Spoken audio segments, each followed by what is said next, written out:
Good morning and welcome everyone to our press conference today. I appreciate the members of the media who've made time to join. I'm Beth Martino. I'm the Senior Vice President of Public Affairs at the American Healthcare Association. And I'm going to kick us off with some introductions for our speakers today.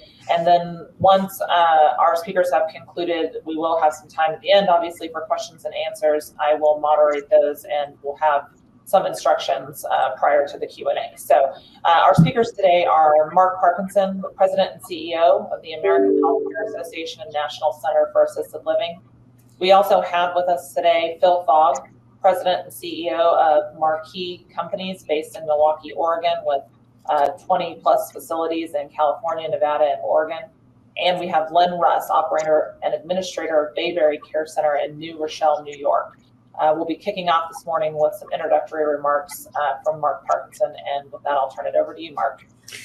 Hey, thanks, Beth. And I want to start out and first of all, thank the members of the media for spending some time with us this morning. We have a message that we feel like is extremely important, and we know that you have a lot of choices to make and what you cover, and appreciate your consideration of what we think is this very important message. As Beth indicated, I'm Mark Parkinson. I'm the President and CEO of AHCA NCAL.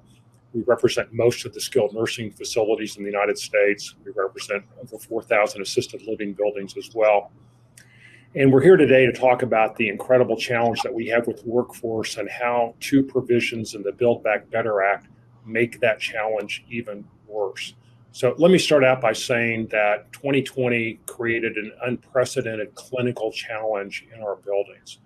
Never before had we faced the disease and the deaths that we experienced as a result of COVID. I think you're all aware that hundreds of thousands of people in our buildings ended up with COVID, and sadly, well over 100,000 people ended up dying. As we came into 2021, the good news is that the clinical picture has been better.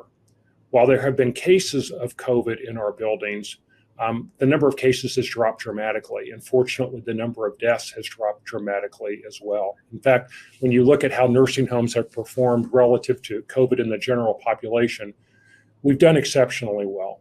We haven't had the surge in nursing homes in both cases and in deaths. And while any case and any death is tragic, we're really pleased with how we've been able to manage the clinical side. Unfortunately, we faced another challenge in 2021, and that is the labor force issue. I think we're all aware that across the economy, there's been this great resignation and millions of people that have left the workforce, but no segment of society has faced it as hard as skilled nursing. And the challenge that has created has been enormous, and you're going to hear from two excellent operators that are going to talk about this. We are at a point where we need help on the staffing issue. Unfortunately, two provisions in the Build Back Better Act not only ignore that need for more help, they make the situation much worse. And we'll be talking about those two provisions and why it's so important that the Senate remove those provisions as it considers the reconciliation bill. Before I talk about those two provisions, though, let me just give you a little more information on the labor crisis that we face. Before the pandemic, there were roughly 1.5 million workers in skilled nursing buildings. The data from the Bureau of Labor Statistics indicates that since the start of the pandemic, we have lost over 220,000 of those 1.5 million workers.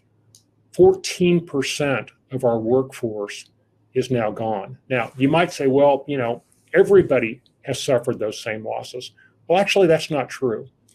We provided some data last week, and I think we've connected it along with this press conference, that shows that in most other parts of the healthcare continuum, the workforces are back to where they were before the pandemic. If you look at home health, if you look at hospice, if you look at employment in doctors and physicians' offices, and even if you look at hospitals, the data indicates that we're back to where we were on the employment side before the pandemic, or at least close to those numbers.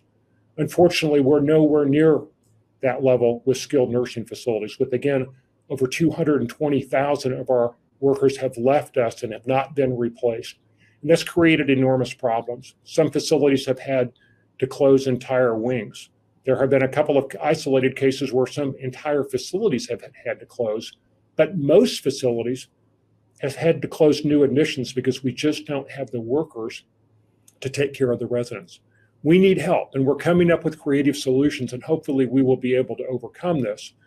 But unfortunately, as you look at the Build Back Better bill, it does two things that just make this situation much worse. And those two specific provisions that we need to have removed from the bill are, first, what would ultimately become a mandatory minimum staffing provision. There's language in the bill that forces the Secretary of HHS to perform a study to determine what the ideal level of staffing is. And then after the study, says to the Secretary that within 1 year, they have to mandate that staffing level. The second provision is a minimum staffing requirement for nursing. Under the current laws, all skilled nursing facilities are required to have 8 hours of registered nurse coverage. This provision requires that that we have RN coverage for 24 hours a day. Now, we know that both of these provisions, the minimum staffing provision and the RN provision, are well-intentioned. They are put together by people who, just as we do, want to improve the quality of care in skilled nursing facilities. Unfortunately, if these provisions actually became law, we believe that thousands, if not most, of the skilled nursing facilities in the United States would close. And I know that's a dramatic statement, but we believe it's true. Again, if these provisions became law, thousands, if not most, of the skilled nursing facilities in the United States would close, and it would be true for two reasons. First, the workers are simply not there. It's one thing to mandate that we have a certain amount of employees, but it's completely unrealistic to do so if the employees are not there to hire. In the case of the mandatory minimum staffing requirement, we believe that it would ultimately lead to the need for us to hire at least an additional 150,000 workers on top of the 220,000 workers that we've already lost. And the question becomes, where do we get these workers?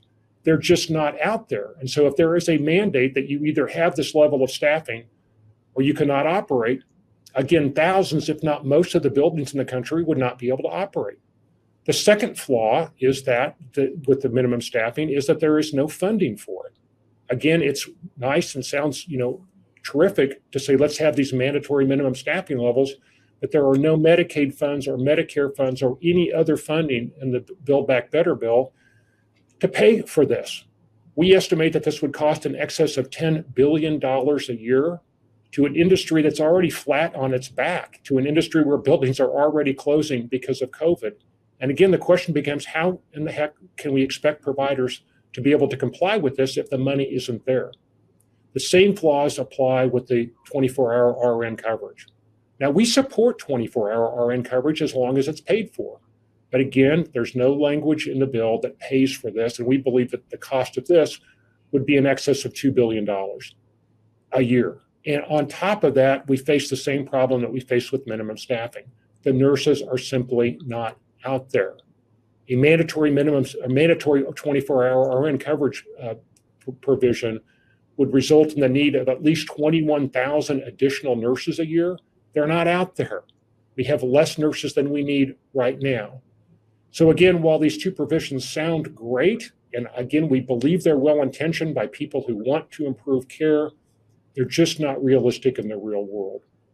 All of this demonstrates what happens when bills are passed without regular order, without hearings, without discussion, without deliberation, without collaboration.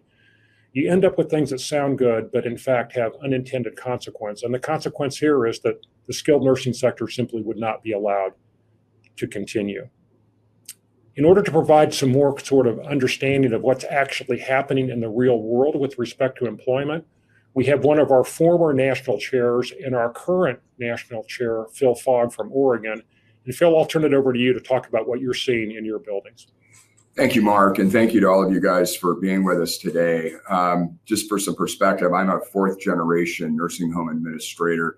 I've been licensed for nearly 40 years, and I started my own company about 32 years ago. In those 32 years, we've seen periods where unemployment goes very low, and it becomes difficult to recruit staff. What we've never seen before is where unemployment's low and we've got literally millions of people out of the workforce who aren't even seeking jobs. And this has created workforce shortages like we've never, ever seen before, as Mark said.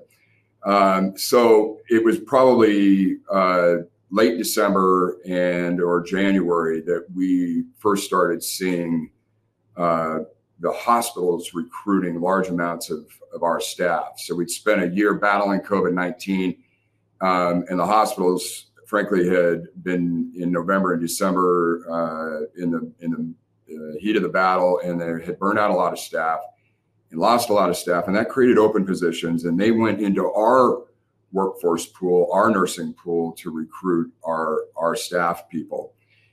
They offered $10 to $20 more an hour. They'd offer $5,000 to $10,000 sign-on bonuses, and we just couldn't compete with this. So we were dealing with the nursing shortage throughout this year, and then the Delta variant hit. And unfortunately, when the Delta variant hit, because we were having nursing shortages, we were having to limit our admissions and/or our overall capacity. And so at the very moment they needed us to take their discharges, we were unable to do it, which caused bottlenecks for them and serious access issues in the community. And in rural communities, it was especially challenging. To put this in perspective, nearly all of our facilities are limited admissions or overall capacity. And we know that all across the country, skilled nursing facilities are all being affected and having to, again, limit their admissions or capacity. In August of last year, we had 46 RN position openings. Today, we've got 121. So we've got nearly a 200% increase in those open positions. We've thrown massive amounts of resources at our workforce. We've seen 24% inflation just between 2020 and 2021. They come in the form of increasing wage scales, sign-on bonuses, retention bonuses, and then temporary staffing agencies. And frankly, the temporary staffing agencies have not been positive factors in the middle of this crisis. They're using the supply and demand challenges and the environment that we're in today for their own gain, and really just exacerbating a difficult time and making it worse, and frankly driving cost into the system. We're seeing 30 to 40% premiums on what we would pay to our own workforce. And we're in a position where no matter what we do, if we raise our rates, they're going to raise their rates higher. They're not constrained by Medicaid, Medicare Advantage payments at all. They've got no cap. They can just charge whatever the market will bear. And in these desperate supply and demand times, they're taking full advantage of it. And it's deplorable, to be honest with you. As Mark said, these unfunded mandates for both the 24-hour nursing and the minimum staffing, they're frustrating to us because we actually support the initiatives, but we do so only if they're funded, only if the federal government says we're going to give the dollars to the states to fund the cost of these programs so we can elevate quality, we can elevate our workforce. And so it's incredibly challenging. I hope you can understand, and especially challenging to us with the environment that we're dealing with right now, to say, not only are we going to require it and we're not going to fund it, but we know we're not ever going to be able to even comply at this point.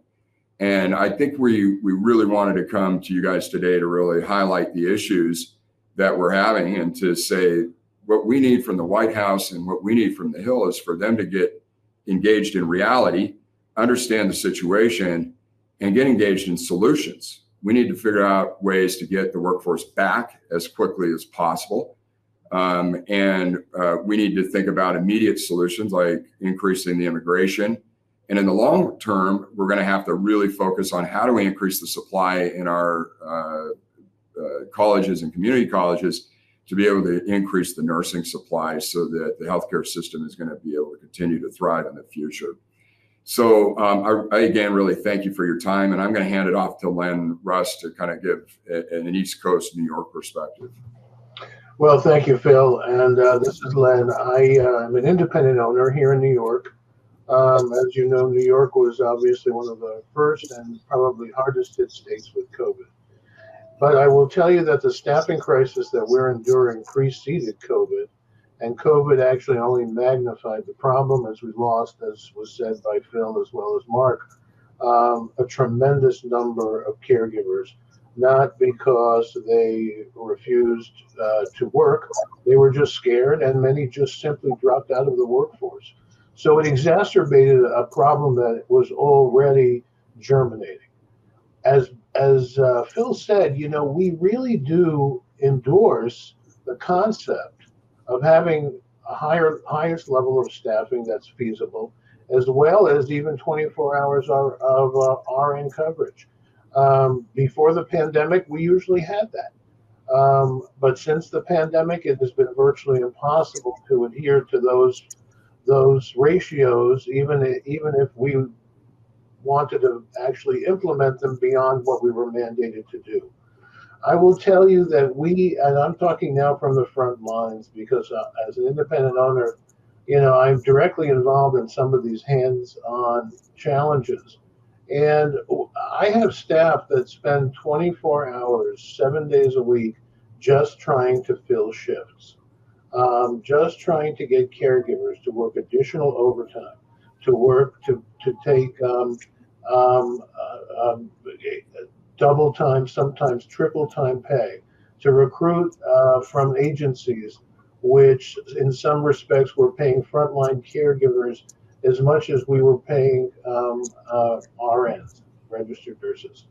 The problem is, as was said earlier, the workforce just is not there.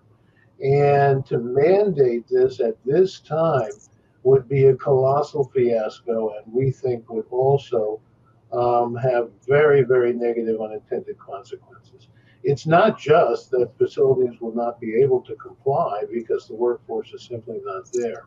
It's, as Phil said and Mark alluded to, access of residents who need heavy care will diminish. It's already diminishing. I know in our facilities, we screen potential residents very carefully.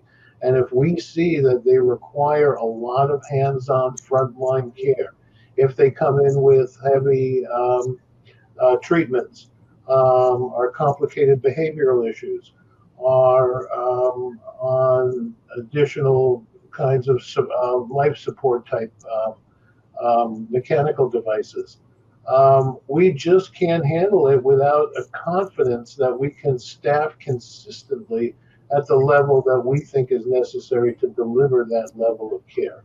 So we are really screening people, and the heaviest care residents are, I think, losing access, not just here, but probably across the country.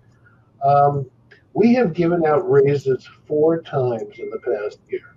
And as Phil alluded to, as soon as you give out a raise, your fellow competitor or colleague next door is giving a little bit more. It's reached a point of this spiraling into the stratosphere, and which none of us can actually afford. This is not sustainable into the future. Without the 2 key ingredients that we need for staffing mandates, which is number 1, the actual bodies out there to recruit, and number 2, the funding that's necessary to bear the cost. Right now, we have neither. This would be the most inopportune time to feel that we are somehow legislatively doing something good on behalf of the elderly residents we serve by mandating staffing that we can't deliver. I will tell you, just to close, from my perspective in New York, you know, we are one of a few states where the state government gave us nothing throughout the pandemic. In fact, under our previous governor, we actually endured a Medicaid rate cut during the pandemic, and our disparity between real costs and our Medicaid reimbursement rate is probably the greatest of any state in the country. With that, even when Congress appropriated additional FMAP money, that's the federal share of what the federal government gives the states for its Medicaid beneficiaries, our governor took the additional percentage, I think it was about 6%, and diverted it to other priorities. that he deemed more important. So we actually didn't even get what most other states received. And we're also in a demographic area and in a workforce area, which is probably among the most competitive in the nation. So this is just simply untenable. And again, you know, I mean, to use a crude analogy, it's like saying we need to declare war, but we don't have enough infantry and we have no recruits. It's just not possible to adhere to this. And I think access to care, as well as potentially the quality of care, will suffer, and facilities will have to close, or certainly, you know, diminish their ability to accept patients waiting for care and waiting for admissions. So with that, I will I'll turn it back over to Beth. Thank you, Len. Let me just jump in before we turn it back to Beth and thank Phil and Len for those comments. And again, you know, we hate to be in a position where it appears that we're arguing against additional staff, because that's not our position at all. We came into 2021 with what we believe is a very bold proposal in our Care for Our Seniors Act. We looked at minimum staffing in that act and we rejected the idea, not because we didn't think it was a good idea, but because we knew even back then, as we were putting it together in 2020, that the workers just weren't out there. Now, as people have promoted this language that's in the House bill, the reconciliation bill, some of them have said, hey, Mark is overreacting. This is just a study. It's not just a study. The description of the language says $50 million to study whether or not we should have minimum staffing. But the second part of the language says that once they come up with a number that's ideal for minimum staffing, that the secretary must impose it as a requirement within 12 months of the study itself. We have no opposition to a study. If it wasn't for the second part of the language that required it within a year after the study is released, we would be fine with it. But what we're not fine with is a minimum staffing requirement that's impossible to comply with because the workers aren't out there and because there's no funding. As it relates to the RN provision, we did endorse 24-hour RN and we continue to endorse it, although we would have to come up with 21,000 nurses to do it. As long as it was funded and as long as there are other programs that encourage more RN slots in nursing schools that perhaps have tax credits to cover nursing for nurses that devote themselves to this profession, we think that might be workable. But as it appears in the reconciliation bill right now, it's neither workable, it's not implementable, the workers aren't out there, the funding isn't out there, and literally thousands, if not most of the sector would be out of compliance and be forced to close. So we obviously, in the strongest terms, urge the Senate to take these provisions out and then work with us to help us as we continue the clinical fight and then the challenge that we have to get more workers in our buildings. And with that, Beth, I'll turn it back to you. Mark, Phil, and Len, thank you for those remarks. For our members of the media who are on the call today, we are taking questions via the chat. So there should be a chat panel on the bottom right-hand side of your screen. You can enter your question there and we will turn to answer them. So the first question that we have is from David Lim with Politico. And David's question is, do we believe that the 25% estimate for minimum staffing ratio, the numbers that Mark provided indicated we would need 150,000 staff if the study called for a 25% staffing increase. I think David's question is, do we believe 25% is what the study would find? I would introduce that just by saying we don't know, of course, what the study would find. 25% is one number that we've projected that obviously shows just the magnitude of a relatively small increase, and just thinking about 150,000 at that 25% level gives you some sense of how challenging it might be. But obviously, we don't know precisely what a study would find. We obviously anticipate that it would project some type of increase. So, Mark, I don't know if you want to weigh in on that or not, but we obviously can. Yeah, we don't know, which is why it's important to do the study and then developed a policy about whether or not it should be implemented, how would it be paid for, et cetera. What we do know is that some independent researchers that have analyzed this question have come up with all kinds of different numbers as to what might be required with minimum staffing. And some of them have suggested in excess of 4 hours per resident per day, which would equate to that 25% figure, which is why we selected it. So the reality is we don't know what the study would find, but we think a reasonable expectation would be in the range of 25%, which would call for us to have a need for over 150,000 workers, which just aren't out there. But it's, again, the fact that we don't know is why it's really important to do the study, and then let's figure out the right policy. Thanks, Mark. Okay, just a reminder, if you'd like to ask a question, you can enter that in the chat panel on the bottom right-hand side of your screen. At the moment, I'm not seeing any other questions. I'll give it just a moment here in case you'd like to enter one. Happy to take a few questions. Otherwise, we will wrap up. So I'm not seeing any other questions coming into the chat. So we'll just conclude today. Again, thanks to Mark, to Len, to Phil. Thank you to everyone that took time to join. And we appreciate your time. And with that, we'll wrap up for today. Thanks. Thank you.